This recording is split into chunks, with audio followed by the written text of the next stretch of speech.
জগন্নাথপুর উপজেলার কলকলিয়া ইউনিয়নের ক্রিকেট অঙ্গনের একসময়ের উজ্জ্বল নক্ষত্র, সবার প্রিয় মালিঙ্গা খ্যাত আলী হোসেন দীর্ঘদিন ব্রেন টিউমারের সঙ্গে লড়াই শেষে না ফেরার দেশে। ইন্না লিল্লাহি ওয়া ইন্না ইলাইহি রাজিউন।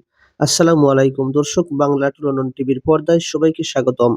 তুফাইল হোসেনের তথ্যচিত্রে বিস্তারিত দেখুন ডেস্ক রিপোর্টে। দীর্ঘদিন ব্রেন টিউমারের সঙ্গে জীবন মৃত্যুর লড়াই শেষে না ফেরার দেশে পাড়ি জমিয়েছেন আলী হোসেন। বৃহস্পতিবার 23 জুলাই বাংলাদেশ সময় ভোর ৬টায় নিজ বাড়িতে তিনি শেষ নিঃশ্বাস ত্যাগ করেন। পারিবারিক সূত্রে জানা যায়, মরহুম আলী হোসেন জগন্নাথপুর উপজেলার কলকলিয়া ইউনিয়নের সাঙ্গেরগাঁও গ্রামের প্রয়াত আকুলি মিয়ার দ্বিতীয় ছেলে। আটপাড়া উচ্চ বিদ্যালয়ে ২০১০ সালে এসএসসি ব্যাচের শিক্ষার্থী। জীবন জীবিকার তাগিদে তিনি মালয়েশিয়ায় কর্মরত ছিলেন। গত বছরের নভেম্বর মাসে মালয়েশিয়ায় অবস্থানকালে তিনি ব্রেন টিউমারে আক্রান্ত হন।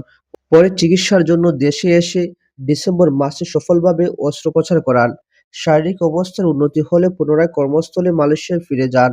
কিন্তু ভাগ্যের নির্মম পরিহাস, কিছুদিনের মধ্যেই আবারও অসুস্থ হয়ে পড়েন আলী হোসেন। অবস্থার অবনতি ঘটলে পুনরায় দেশে ফিরে চিকিৎসা শুরু করেন। পরিবার পরিজন, বন্ধু-বান্ধব ও আত্মীয়-স্বজনের অক্লান্ত চেষ্টা, চিকিৎসকদের সর্বোচ্চ প্রচেষ্টা এবং স্বজন শুভাকাঙ্ক্ষীদের দোয়া সত্ত্বেও দীর্ঘ ৭ মাস মৃত্যুর সঙ্গে লড়াই চালিয়ে শেষ পর্যন্ত তিনি জীবন সংগ্রামে পরাজিত হন। বৃহস্পতিবার বাদ জোহর সাঙ্গেরগাঁও গিফুরা বলবল কলকলিয়া জামে মসজিদ প্রাঙ্গণে তাঁহার জানাজার নামাজ অনুষ্ঠিত হয়। পরে পারিবারিক কবরস্থানে তাঁহার মরহুম পিতার কবরের পাশে দাফন করা হয়।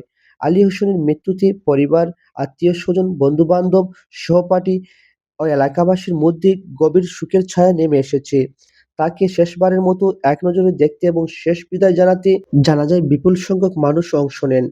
আটপাড়া উচ্চ বিদ্যালয়ের ২০১০ সালের এসএসসি ব্যাচের সহপাঠীরা তাঁহার মৃত্যুতে গভীর শোক প্রকাশ করেছেন। পাশাপাশি বিভিন্ন সামাজিক সংগঠন, রাজনৈতিক সংগঠন, শিক্ষা প্রতিষ্ঠানসহ সর্বস্তরের শুভাকাঙ্ক্ষী শোকসন্তপ্ত পরিবারের প্রতি গভীর সমবেদনা জানিয়েছেন। মরহুম আলী হোসেনের বিদেহী আত্মার মাগফিরাত কামনা করে মহান আল্লাহ তাআলার দরবারে দোয়া করা হয়েছে। আল্লাহ যেন তাকে ক্ষমা করেন, তার কবরকে জান্নাতের বাগান বানিয়ে দেন, তাকে জান্নাতুল ফেরদাউস নসিব দান করেন। একই সঙ্গে তার শোকসন্তপ্ত পরিবারের সদস্যদের এবং শোক সইবার ধৈর্য ধারণ করার ক্ষমতা দান করেন।